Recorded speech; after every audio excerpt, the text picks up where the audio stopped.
کیا زندگی ہماری بنا رکھی ہے، اور جا رہے ہیں وہاں غزہ پیس بورڈ میں شرکت کے لیے تاکہ ٹرمپ کے آشیرواد حاصل کی جا سکے۔ یہ ہے ہماری آزادی، یہ ہے ہماری حریت۔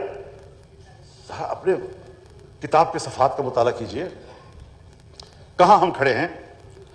اور پھر جناب اسپیکر،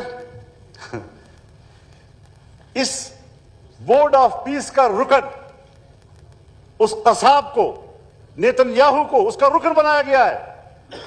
اسرائیل اس کا رکن ہے جس کے ہاتھوں یہ قتل عام ہوا، اور آئندہ ہم اس خطے میں وہ اپنے رائے ظاہر کر چکے ہیں۔ اور 1 سال ہو گیا ہے ٹرمپ کے امن فارمولے کا، اور آج بھی وہاں بمباریاں ہو رہی ہیں، آج بھی بمباری رکی نہیں ہے ان کی۔ جو اس وقت بھی عام شہریوں پر بمباری کر رہا ہے وہ بھی آج بورڈ آف پیس کا رکن بن رہا ہے۔ تو نیتن یاہو بھی اس مجلس میں بیٹھے ہوں گے، اور جناب شہباز شریف صاحب بھی بیٹھے ہوں گے شانہ بشانہ، اور اس خطے کے امن کے لیے سوچ رہے ہوں گے۔ فرانس نے انکار کر دیا ہے۔ جی یورپ اور فرانس نے انکار کر دیا۔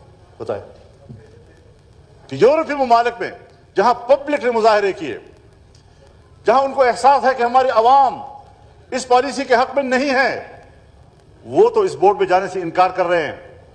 ہمارے ملک پہ ان سے بڑے مظاہرے ہوئے ہیں، میں نے لیڈ کیے ہیں۔ مجھے پتا ہے کہ پاکستان کی عوام اس موضوع پر کس طرح میدان میں آئی ہے،